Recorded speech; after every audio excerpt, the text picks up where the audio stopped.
I can barely breathe as I stare at the swirl of smoke filling our house, acrid and dark. Every nerve is on fire. My heart is hammering in my chest. My phone buzzes in my jacket pocket again. But I refuse to look. For a half hour this morning, I've been sitting through this history class with the principal subbing, listening to him drone on about the Constitutional Convention. Now, amid the calm, my phone is vibrating against my ribs with an urgent alert. Smoke detected, master bedroom. I prick up another alert, hallway. Then, kitchen. Flames are crawling through our home as I sit here, trapped in Mr. Lee's class. My face drains of color. I stand up so fast my chair screeches against the linoleum. Mr. Lee's voice rises a split second before I bolt. Tyler, sit down. Are you even listening? Panic floods me and my voice shakes. Bathroom, sir. Emergency. Really need the bathroom. I clasp a hand over my mouth, gulping for air. My heart is pounding so hard I can feel it in my throat. He shoots me a disgusted look. Your bladder is perfectly fine. Sit. He points at the seat. Or I'll send you out for suspension like last week. I stand, legs trembling. The entire room blurs. A flash of the living room. Dad asleep in his chair, heat humming quietly upstairs. The knowledge that I only have one shot, one chance to save him, makes everything sharp and urgent. I need to go. I whisper, voice tight. Please. He ignores me, lecturing about policy. I don't hear the words. In that moment, I make a choice as clear as daylight. I pivot and launch myself toward the door. Teachers shout. Students stand confused. Tyler, get back here. Principal Lee roars, rising from his desk to block me. My stomach drops, but I dodge around. This path leads to the nurse's office or the main office, not out of the building. I shake him off, sprinting past rows of desks. I'm sorry. I yell, leaving the classroom. All around me, corridors fill with smoke. It triggers the fire alarms, a shrill screaming sound. I ignore it, sprinting, twisting around corners, arms pumping, phoning 911 frantically. Please fire. Fire in my house. But the signal keeps failing. My voice trembles with fear. Deadline. I can't get through. I realign and try another hallway, any spot. Pain stabs me as I turn the corner into the front foyer and jerk on the exit door. It's locked. Panic surges to vertigo. Why is it locked? My breath comes in short gasps. I glance behind. Security guards vanish like ghosts. Teachers shout from classroom windows. Sweat pours down my face and I know I might be minutes away from losing my father forever. There's another door down the third hallway. I'm shaking so badly I can barely dial the phone. The alarm blares, stinging ears. I sprint. My shoes squeak on the linoleum hall. My fingers, numb with fear, dial again as I pull the fire alarm. Yes, please, my house is on fire and my dad. Somehow, 20 minutes later, I'm running past the ambulance parked across our front lawn. 2 paramedics hustle Dad, burned and coughing but alive, into the back. My knees give out on our driveway, and I sink to the ground sobbing with relief and rage. A medic's voice is loud and kind. Ma'am, stay with us, he says, but I'm already on the phone with my mom, voice shaking. Thank God he's alive. Dad is alive. Weeks earlier. My hands sweat on the steering wheel as I pull into the school parking lot. It's 6:30 in the morning and dark. A cold breeze bites at my skin. The school lights are just flicking on. Mr. Lee, our principal, stands at the main entrance like a sentinel, holding that stupid wand. My stomach twists into knots. Every morning it's the same humiliation. Principal Lee patting us all down, scanning for phones. No one is allowed any device on campus. Last year, after one kid cheated, Lee made us phoneless. Confiscate it by breakfast, then pick it up at home time. He calls it fairness, but it feels like a badge of shame. I roll down my window. Morning, Mr. Lee. I force out, hands in sight. He barely nods. In seconds, I'm scanned and thumbed down. No phone. I emerge on my own shoes in my own skin, but if Dad calls, I'll miss it. If Mom calls, she's left us, I never know which cell she's on. I'll miss it too. Dad has Parkinson's. His hands are shaky, and he's in a wheelchair. He used to fix things around the house, but now even cooking is dangerous. This morning he called trembling to say the heater was sparking. He wanted to try and fix it while I was gone. I told him no, promised I'd be back to take care of it. He smiled weakly into the phone and agreed. I'll wait till you're home, he promised. I push open the school door. The scanner beeps softly. I trained them well. I leave my fake burner phone on the table in the bathroom stall. At 15, I know I'm breaking a rule. But how can any principal explain to me why I should risk losing Dad? How is it fair that students with parents suffering illnesses are effectively cut off from them 9 hours a day? I catch sight of Chris from chemistry class coming up behind me. He's trying to slip his phone past by wrapping it in aluminum foil like it's a sci-fi trick. The wand goes off, beep, and he swears. Get your regular phone out, Chris. Mr. Lee snaps from behind us, eyes narrow. Chris does. Principal Lee nods to a bored sophomore and tells him to write up Chris's suspension slip. Chris shrugs, hands his phone to Lee, and steps inside. I swallow. Another day like this. I grin awkwardly at Chris as he stomps away. Then I run into Sarah, who's wiping away tears in the hallway. Hey, I say, trying to sound upbeat. She looks up, red-eyed. They won't send my phone back until tomorrow because I argued with them. About what? I ask softly. My grandma had a stroke at midnight. She wipes more tears. The hospital called while I was in art. When they didn't hear back, they sent us home. She died this morning, alone because I was at school and they couldn't reach me. My throat tightens. I swallow. I remember the letter from her teachers. You are excused for any absence if family emergency. But it still happens. Tragedies silenced by policy. I link arms with Sarah. I'm so sorry, Sarah. She just shakes her head. Students file into the building behind us. We continue to class together. Inside, Sarah sees a familiar face at the security desk, her little sister crying because mom can't come get her, even though she's been waiting since the morning. Sarah squeezes my hand, angry at the morning ritual. It's stupid, she hisses. My little sister is in there. I saw the bus drop her off. But my mom's running late. Mom texted me to tell me, but the school confiscated my phone. I grimace. The bell rings. By sophomore year, I could not take it. I graduated to Plan B, a cheap burner phone and some quick moves. One morning I quietly slipped the cell phone check by Principal Lee. The door scanner beeped, and I surrendered my real phone like all the rest, but hidden under my arm was a second phone, taped into the inside of my backpack strap. Later, in the deserted third-floor girls' bathroom, I retrieved the little burner with trembling hands. Hand sanitizer. Final sprinkle. I unlocked it and saw a string of messages. Mom asking if I was okay, Dad asking if I remembered his meds. My heart jerked. I text him. Did you take your pills at 1? 4 weeks ago, he forgot. He fell getting up to find his pills. It took one panic attack and a broken rib before we made a pact. I have to make sure he takes them at 1. I stashed the burner phone behind a loose tile near the sink, a small hole drilled out just wide enough. I carefully tuck it away. Every day, during every break, morning, lunch, free hour, I slip away to that bathroom, retrieve my lifeline, and check on Dad. It takes 25 minutes to run home, half an hour checking him, another 25 back. By afternoon classes, I'm drenched in sweat, breathless. I once collapsed in chemistry class, heart too fast to ignore it, and got yelled at by Mr. Tyler to sit down or leave. I sat. Kids have noticed. Tyler from Chem corners me after class once. He leans close, voice low, mocking. Hey, idiot, your dad could be having a heart attack right now and you'd never know. He nudges me in the ribs. Bet he's on the floor, and you're learning about covalent bonds. I bite my lip and look down at my beat-up sneakers. He's right. That humiliation, that anger, sticks with me. Principal Lee hates excuses. He loathes phones. So does Mr. Joe, my English teacher. The day I used that precious burner to calm Dad during his worst panic attack yet, and missed Mr. Joe's exam. Life as I knew it nearly ended in an F. Mr. Joe wouldn't let me in. Policy's policy, he said, though I'd argued over phone that Dad was facing a panic attack, a medical emergency. A bathroom emergency doesn't excuse an exam. After class, I felt like a zombie. Dad had calmed down fine, but I felt sick and guilty. I ran home and explained quietly to Dad, feeling like I was letting the school define my whole life now. We came up with a compromise. Neighbor Sandra, who lived next door, would check on Dad 3 times a day for $20 a week. I set up a smart home monitor. Now, if the smoke alarm went off or something, I'd get an alert on my burner phone only, connected via the house Wi-Fi. We left no stone unturned. Extra plates under buckets from the leaky ceiling, plans for power outages. We braced for everything a year of hell might throw at us. Until it did. It was a Monday just 2 weeks ago. The sun still hadn't peeked over the trees. Dad was walking to the bathroom when he slipped by the fireplace. Pain shot through his leg. He collapsed. The neighbor lifted him into his chair. She calmly phoned an ambulance. That time he was okay, but we both realized Dad was falling more often. More often. And school was eating me alive by the head. On Friday evening, exhausted after missing another night of sleep, I made a risky decision. I got one more cheap burner, smaller, hidden in a pencil case. The next morning, I showed up with 2 phones. Mr. Lee scanned my arm. The wand beeped. Empty pockets. I set the shiny new thing on the table. This is my phone, I said as I handed it over. He smirked and took it. Why would I care? I have it here. But I had what I needed. Back to now. As I pick myself up off our driveway, the paramedic grabs my arm, steadying me. We got him out just in time.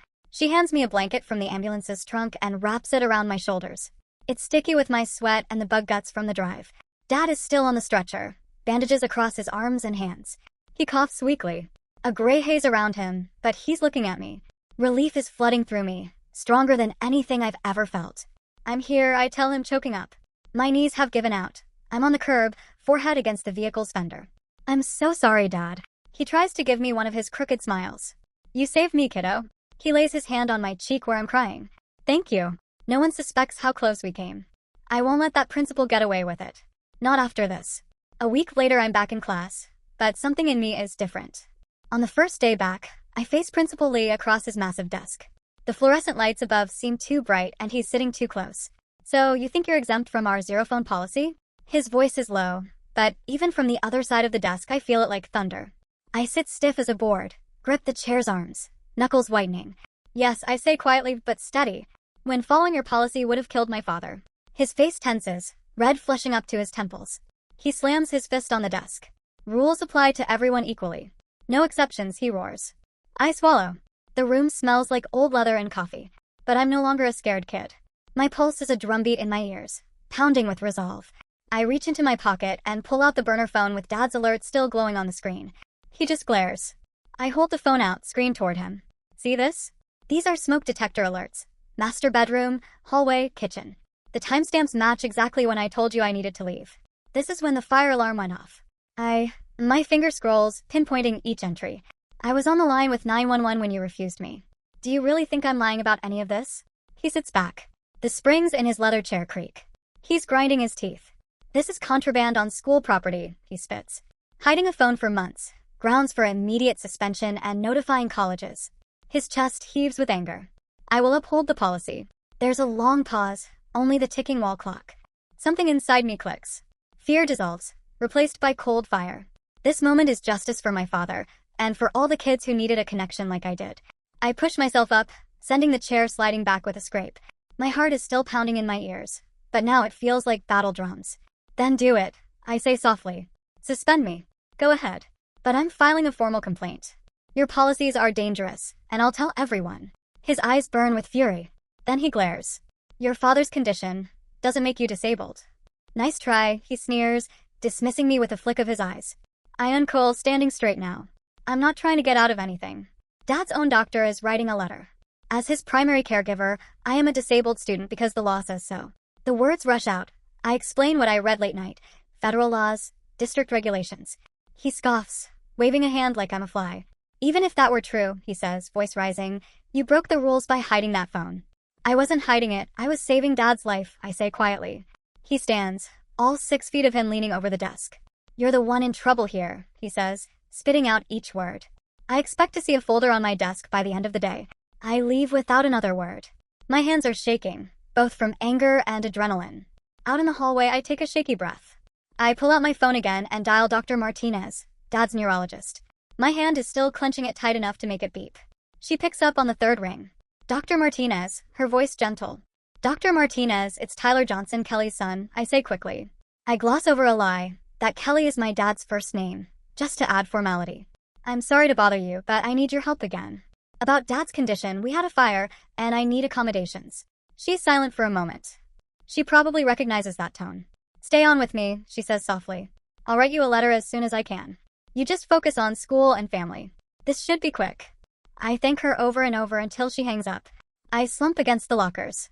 I'm actually doing it, fighting back legally. My stomach still twists with fear. What if the principal does suspend me? College apps are due. My hands are shaking, but I feel a fierce satisfaction. I saved Dad's life. That afternoon, Sarah meets me behind the library.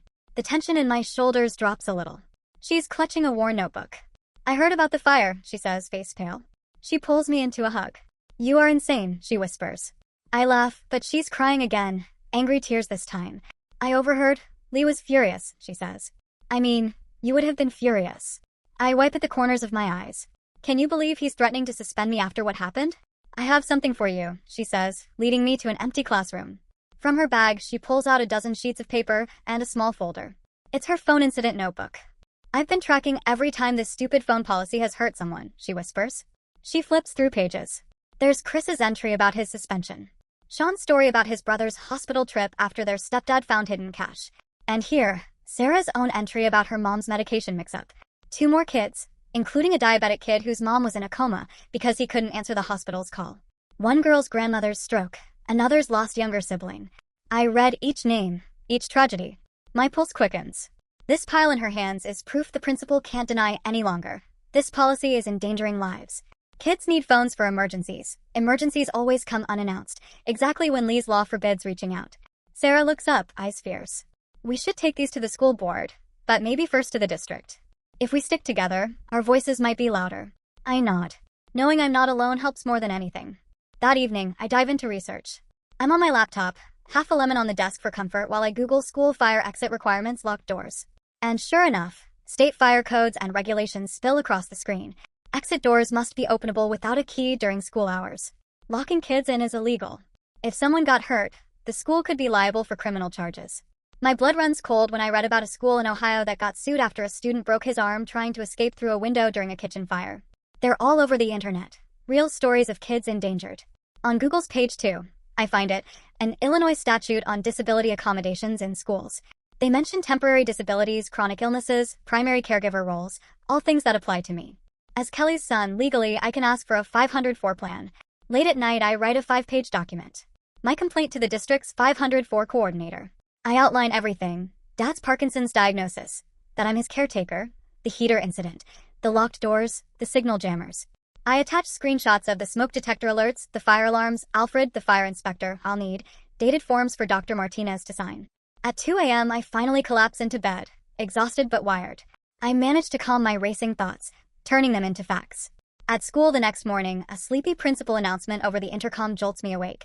Effective immediately, random phone sweeps will be conducted throughout the day with handheld scanners. Anyone caught with a device faces suspension plus college notification, Principal Lee says, voice crackling. Policy is policy. Teachers now stand like guards at every classroom door, scanning pockets and bags with wands. Paranoia hums through the halls. I slip into the library at lunch and use a school phone to call the fire department's non-emergency line. The dispatcher listens carefully as I explain about locked exit doors and signal blockers. She takes notes, sounding concerned. These reports are serious, she says. We'll have an inspector out soon if this involves interference with 911 signals. Give me your name and number. We may need more details. I hang up, heart thumping with a little hope. Just then, Sarah bounds over to the library table, face flushed with purpose. She's found 3 more students who've suffered under Lee's policies. I listen as Amy describes how her diabetic mom went into a coma because she missed their call. Another says his brother wandered lost for 6 hours. I watch Sarah scribble it all down urgent. This, she says, tapping the paper, is evidence. We show this at the district meeting. We make them realize none of us are crazy or malicious. There, in an abandoned classroom after school, Sarah and I spread out all the evidence. Our letters, notes, copies of fire codes, lists of incidents. We plan our next move like a couple of lawyers. Words like negligence, Americans with Disabilities Act, child endangerment fill the air. In between, I scribble doodles of stick figure me knocking on doors and smashing signal jammers with hammers, graphic justice fantasies. For the first time in months, I feel in control.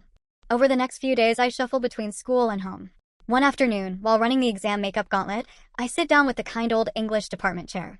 She listens patiently as I explain Dad's panic attack and how Mr. Joe refused me a makeup test. She thumbs through Dad's neurologist letter, which confirms my caregiving role. I'll review this with Mr. Joe's syllabus and let you know, she says gently. Relief floods me. I've already prepared for a fight, but at least she's not dismissing me. 2 days later, I find an email from Ms. Klein, the District 504 coordinator. My hands are trembling as I open it. She wants a formal meeting to discuss your need for accommodations as Mr. Kelly's caregiver. She's scheduled it for next Thursday. Attached are forms for Dad's doctor and details on emergency protocol. I smile so hard it hurts. They've opened the door. The next morning, on the way to class, I'm steeling myself to walk into yet another confrontation. At 10 a.m. sharp, Ms. Klein meets me with a recorder and a clipboard. Principal Lee is already there, arms crossed, foot tapping. I set out all my evidence, the doctor's letters, the fire report, even photos of my collapsed dad next to the burning heater. The principal interrupts again, trying to paint me as a rule breaker. She hid a phone for months, he huffs, ready to cut me down. But Georgina, Miss Klein, puts up a hand. Let's stick to the facts about Tyler's needs. We rehearse the story. The 1:15 p.m. fire, the bathroom emergency, the blocked signals. I show them the phone logs. His face goes redder with every word I say. Then we hear a knock. In strides Alfred Coffey, the fire inspector. He's lugging his folder of test results. He sets it on the table. Dr. Johnson, Mrs. Johnson, he nods at us. I inspected the building's safety measures. You're in big trouble, Mr. Lee. Signal jammers are illegal under federal law because they block 911 calls. And locking the doors, a legal fire trap. He doesn't even need to finish. The weight of his inspector badge says it all. Lee stammers something about academic integrity. Alfred shakes his head. No policy is worth human lives, he says sharply. Give me 48 hours to fix it or the fire marshal will shut this building down. I sit back, hands still shaking slightly, as Georgina signs me up for all the accommodations. This meeting is adjourned, she declares. We'll have Tyler's phone exemption started immediately. Relief and triumph wash over me.